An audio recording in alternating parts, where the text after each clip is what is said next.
ನಮಸ್ಕಾರ ರೈತ ಬಾಂಧವರೇ. ಮಾಗಡಿ ತಾಲೂಕಿನ ಹಾಲಶೆಟ್ಟಿಹಳ್ಳಿಯಲ್ಲಿ IWMI ಶ್ರೀಲಂಕಾ ಕೃಷಿ ವಿಶ್ವವಿದ್ಯಾನಿಲಯ GKVK ಬೆಂಗಳೂರು ಮತ್ತು ಕೃಷಿ ವಿಜ್ಞಾನ ಕೇಂದ್ರ ಬೆಂಗಳೂರು ದಕ್ಷಿಣ ಸಂಯುಕ್ತ ಆಶ್ರಯದಲ್ಲಿ ಸುಖರಕ್ಷಕ್ AI ಆ್ಯಪ್ ಮತ್ತು ಕೃಷಿ ವಿಜ್ಞಾನ ಕೇಂದ್ರ ಬೆಂಗಳೂರು ದಕ್ಷಿಣದ ವಿಜ್ಞಾನಿಗಳು ಹವಾಮಾನ ಆಧಾರಿತ ಕೃಷಿ ಸಲಹೆ ಮತ್ತು ಬಿತ್ತನೆ ಬೀಜ ವಿತರಣೆ ಮಾಡಿದರು. ನಾವು ರೈತರು ಬರ ಪರಿಸ್ಥಿತಿ ಇದ್ರೂ ಕೂಡ AI ತಂತ್ರಾಂಶದಿಂದ ನಾವು ಹೇಗೆ ಸರಿಯಾದ ಮಾಹಿತಿ, ನಿಖರವಾದ ಮಾಹಿತಿ, ಮಳೆಯ ಬಗ್ಗೆ ಹಾಗೂ ಹವಾಮಾನದ ಬಗ್ಗೆ ನಿಖರವಾದ ಮಾಹಿತಿ ತಗೊಂಡು ನಮ್ಮ ಒಂದು ವಾತಾವರಣಕ್ಕೆ ಸೂಕ್ತವಾದ ತಳಿಗಳನ್ನ ಬೆಳೆದು ಅದರ ಜೊತೆಗೆ ಅದಕ್ಕೆ ತಕ್ಕಾದಂತ ಪೂರಕವಾಗಿ ಗೊಬ್ಬರ ಮತ್ತೆ ಅದಕ್ಕೆ ಬೇಕಾಗಿರುವಂತಹ ಪರಿಕರಗಳನ್ನು ಒದಗಿಸೋದಾಗಿರ್ಬೋದು, ಇದೆಲ್ಲ ಮಾಹಿತಿನ ನಾವು ಕಳೆದ ವಾರ ಕೊಟ್ವಿ ನಿಮಗೆ. ಈಗ ಅಲ್ಲಿ ಬಂದಂತಹ ಇಂಟರ್ನ್ಯಾಷನಲ್ ವಾಟರ್ ಮ್ಯಾನೇಜ್ಮೆಂಟ್ ಇನ್ಸ್ಟಿಟ್ಯೂಟ್ ಏನ್ ಶ್ರೀಲಂಕಾದಿಂದ ಬಂದಿದ್ರಲ್ಲ, ಸೊ ಅವರು ಇಲ್ಲಿ ಬಂದು ನೋಡಿದಾಗ ಬರೀ ಮಾಹಿತಿ ಕೊಟ್ರೆ ಸಾಕಾಗಲ್ಲ. ನೀವೆಲ್ಲ ಹೇಳಿದ್ರಲ್ಲ ನಮಗೆ ತಳಿ ಬೇಕು, ವೆರೈಟಿ ಬೇಕಂತೆಲ್ಲ ಹೇಳಿದ್ರಲ್ಲ, ಸೊ ಮಾಹಿತಿ ಕೊಟ್ಟು ಹೋದ್ರೆ ಏನು ಸಾಕಾಗೋದಿಲ್ಲ.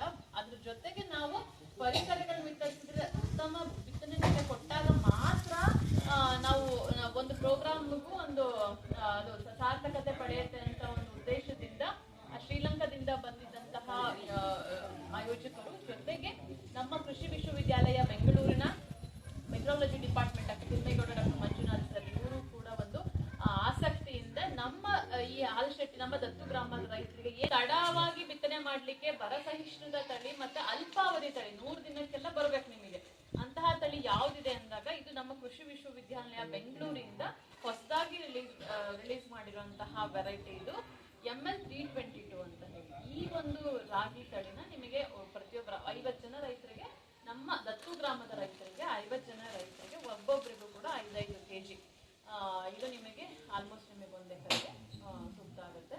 ಅದ್ರ ಜೊತೆಗೆ HF5 ಇದು ಕೂಡ 3 ಸೀಸನ್ ಅಲ್ಲೂ ಕೂಡ ಫೋಟೋ ಇನ್ಸೆನ್ಸಿಟಿವ್ ಅಂತ ಹೇಳ್ತೀವಿ. ಈ ಸೀಸನ್ ಅಲ್ಲಿ ಬೆಳೆಯಂಗಿಲ್ಲ, ಈ ಸೀಸನ್ ಅಲ್ಲಿ 3 ಸೀಸನ್ ಅಲ್ಲೂ ಕೂಡ ಇದನ್ನ ನೀವು ಬೆಳಿಬಹುದು ಅವರೇ. ಅದರ ಜೊತೆಗೆ ನಿಮಗೆ ಅಲಸಂದಿ ಇದು ಕೂಡ ಒಂದು ಉತ್ತಮ ಒಂದು ಬೆಳೆ ಅಂತಾನೆ ಹೇಳ್ಬೋದು.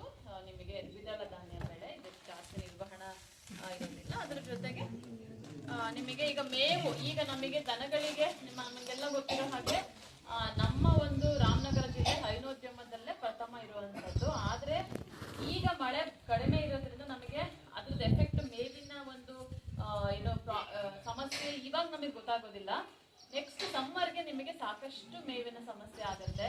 ಸೊ ಅದಕ್ಕಾಗಿ ನಾವು ಮೇವಿನ ಒಂದು ಉತ್ತಮ ತಳಿ COFS 31 ಅಂತ ಹೇಳಿ ಇದು ನಿಮಗೆ ಮಲ್ಟಿ ಕಟ್ ವೆರೈಟಿ, ಒಂದು 7ರಿಂದ 8 ಕಟ್ಟಿಂಗ್ ತರನು ಕೂಡ ಮಾಡ್ಕೋಬಹುದು. ನಿಮಗೆ ಒಂದು ಕೊಟ್ಟಿರುವಂತಹ ಬೀಜಗಳನ್ನ ನೀವು ಸರಿಯಾದ ರೀತಿಯಲ್ಲಿ ಬೆಳೆಸಿ, ನಿಮಗೆ ಇದಕ್ಕೆ ಏನೇ ಪೂರಕ ಮಾಹಿತಿ ಬೇಕು, ಇದನ್ನ ಹೇಗೆ ಬೆಳೆಸಬೇಕು, ಇದರದೆಲ್ಲ ಮಾಹಿತಿಯನ್ನು ಕೂಡ ನಮ್ಮ ವಿಜ್ಞಾನಿಗಳು ಕೊಡ್ತಾರೆ. ಸ್ಟಾರ್ಟ್ ಮಾಡಬಹುದು. ಬೇಕಿದ್ರೆ ಹಂಗಾಗಿಲ್ಲ ಅಂತ ಹೇಳಿದ್ರೆ ಇನ್ನು ನಮ್ಗೆ ಸ್ವಲ್ಪ ಟೈಮ್ ಆಗುತ್ತೆ ಸರ್ ಅಂತ ಹೇಳಿದ್ರೆ ಒಟ್ಲ ಹಾಕೊಂಡು ನಾಟಿ ಮಾಡ್ಕೊಂಡು ಕೂಡ ಈ ತಳಿ ಚೆನ್ನಾಗಿ ಬರುತ್ತೆ. ಇನ್ನು ಅದ್ಬಿಟ್ಟು ನಾವು ಕೊಟ್ಟಿರ್ತಕ್ಕಂಥ ಈ ಮಿಲ್ಲೆಟ್ಸ್ಗಳು ಅಂತ ಹೇಳ್ತೀವಿ, ನವಣೆ ಮತ್ತೆ ಹಾಕ ಇದೆಯಲ್ಲ, ಅವನ್ನು ಕೂಡ ಇದು ಸರಿಯಾದ ಸಮಯ ಆಗಿರುತ್ತೆ. ಎಲ್ಲಿ ನಮ್ಮ ಒಂದು ಸ್ವಲ್ಪ ಭಾರ ಇದೆಯೋ, ಚೆನ್ನಾಗಿ ಬರಲ್ಲ ಅಂತ ನಾವು ಏನು ಅನ್ಕೊಂತಿರ್ತೀವೋ ಆ ಜಾಗದಲ್ಲೂ ಕೂಡ ಇದು ಹಾಕ್ಬೋದು. ಈ ಎರಡೂ ಕೂಡ ನಮ್ಮ ಸಿರಿಧಾನ್ಯಗಳು, ನವಣೆ, ಹಾರಕ ಮತ್ತೆ ರಾಗಿ, ಇವಕ್ಕೆ ಏನೋ ಒಂದು ಹೊಸ ತಂತ್ರಜ್ಞಾನ ಏನೋ ಇದ್ರಲ್ಲಿ ಬೇಕಾಗಿಲ್ಲ. ಎಲ್ಲವೂ ಕೂಡ ಒಂದಂತ ಹೇಳಿದ್ರೆ ನೆನ್ಪಿಟ್ಕೋಬೇಕು, ಸಾಲಲ್ಲಿ ಬಿತ್ತನೆ ಮಾಡ್ಬೇಕು. ನಮ್ಗೆ ನಾಟಿ ಮಾಡಕ್ ಆಗಲ್ಲ ಅಂದ್ರೆ ಸಾಲಲ್ಲಿ ಬಿತ್ತನೆ ಮಾಡ್ಬೇಕು. ಸಾಲಲ್ಲಿ ಬಿತ್ತನೆ ಮಾಡಿದ್ರೆ ಏನ್ ಅನುಕೂಲ ಆಗುತ್ತೆ ಅಂತ ಹೇಳಿದ್ರೆ ನೀರೊಂಚೂರು ಕಡಿಮೆ ಇದ್ರೂ ಕೂಡ ನಮ್ಗೆ ಒಲವಾಗುತ್ತೆ, ಗಿಡಗಳು ಚೆನ್ನಾಗಿ ಬರುತ್ತೆ. ಆಮೇಲೆ ಇನ್ನೊಂದು ಏನಂದ್ರೆ ಕಳೆ ಕಡಿಮೆ ಆಗುತ್ತೆ, ಯಾಕಂದ್ರೆ ಕುಂಟೆ ಹೊಡ್ಕೋಬಹುದಲ್ವಾ. ಒಂದು 2 ಬೆಳೆಗಳಲ್ಲಿ ನೀವು ಯಾವುದೇ ಬೆಳೆಗಳಲ್ಲಿ ಸಾಲ್ ಕಂಡ ತಕ್ಷಣ, ರಾಗಿ ಅಥವಾ ನವಣೆ ಹಾಕದಲ್ಲಿ ಸಾಲ್ ಕಂಡ ತಕ್ಷಣ ಫಸ್ಟ್ ಕುಂಟೆ ಆಯ್ತು. ಕುಂಟೆ ಹಾಸೋದ್ರಿಂದ ಏನಾಗುತ್ತೆ ಅಂದ್ರೆ ಅಕ್ಕಪಕ್ಕ ಸಿಡಿದ್ರೆ ಕಾಳು ಏನಾಗಿರ್ತಾರ ಮಧ್ಯದಲ್ಲಿರೋವೆಲ್ಲ ಹೋಗ್ಬಿಡುತ್ತೆ.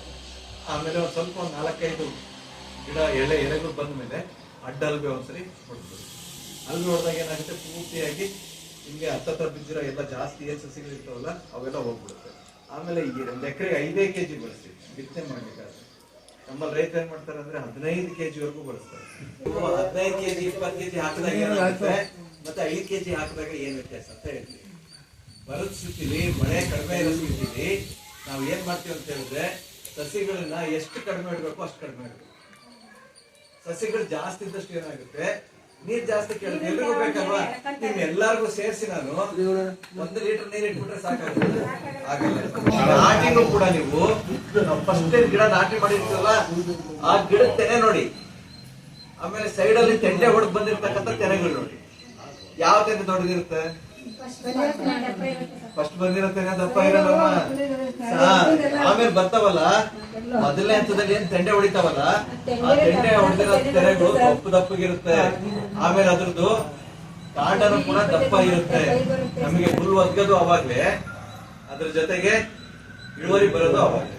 ರಾಗಿನಲ್ಲಿ ತೆಂಡೆ ಹೊಡೆದಷ್ಟು ನಮಗೆ ಇಳುವರಿ ಜಾಸ್ತಿ.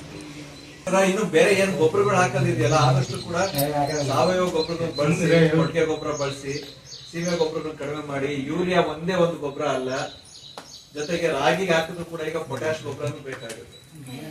ಪೊಟ್ಯಾಶ್ ಕೂಡ ಹಾಕಿ. ಆಮೇಲೆ ಇನ್ನು DAP ಹಾಕ್ತೀರಾ, ಬಿತ್ತನೆ ಮಾಡ್ಬೇಕಾದ್ರೆ DAP ಮಿಕ್ಸ್ ಮಾಡ್ಕೊಂಡು ಒಳ್ಳೇದು. ಅಂದ್ರೆ ತುಂಬಾ ಜಾಸ್ತಿನೂ ಹಾಕಬೇಕು. ಆದಷ್ಟು ಕೂಡ ಈ ಸರಿ ನೀವು, ಯಾಕಂದ್ರೆ ತಡ ಆಗಿರೋದ್ರಿಂದ MR6 ಅಥವಾ MR1 ಹಾಕಿದಾಗ ನಿಮ್ಗೆ ಲಾಭ ಬರಲ್ಲ. ಆದಷ್ಟು ಕೂಡ ಇದನ್ನ ಹಾಕಿ. MR6 ಏನು ಇಳುವರಿ ಕೊಡ್ತಿತ್ತು, 12 ರಿಂದ 14 ಕ್ವಿಂಟಲ್ ಏನ್ ಪ್ರತಿ ಎಕರೆಗೆ ಸರ್ವೇ ಸಾಮಾನ್ಯ ಬರ್ತಿತ್ತಲ್ಲ, ಅಷ್ಟೇ ಇಳುವರಿ ಇದ್ರದ್ದು ಇರೋದು. ಆದ್ರೆ ಹುಲ್ಲು ಸ್ವಲ್ಪ ಕಡಿಮೆ ಹೋಗ್ತದೆ ಇರೋದನ್ನ ಹೇಳ್ಬೇಕು. ಯಾಕಂದ್ರೆ ಇದು ಎತ್ತರ ಬೆಳೆಯಲ್ಲ. MR1 MR6 ತರ ಎತ್ತರ ಬೆಳೆಯಲ್ಲ. ನಮ್ಮ ಇದು ಅದಕ್ಕೆ ಸ್ವಲ್ಪ ಕುಳ್ಳು ಬರುತ್ತೆ ನೋಡಿ. MR6 MR1 ನಮಗೆ ಹತ್ತತ್ರ ಏನಿಲ್ಲ ಅಂದ್ರೂ ಕೂಡ 120 ರಿಂದ 130 ದಿನ ಆಗೋದು, 140 ದಿನ ಆಗುತ್ತೆ. ನಿಜ ಅಲ್ಲ? 4 ತಿಂಗಳು ಆಗಬೇಕು. ಇದು ಹಂಗಲ್ಲ, ನಿಮ್ಗೆ ಕರೆಕ್ಟ್ ಆಗಿ 105 ರಿಂದ 110 ದಿನಕ್ಕೆ ನಿಮ್ಗೆ ಕಟಾವಿಲ್ಲ.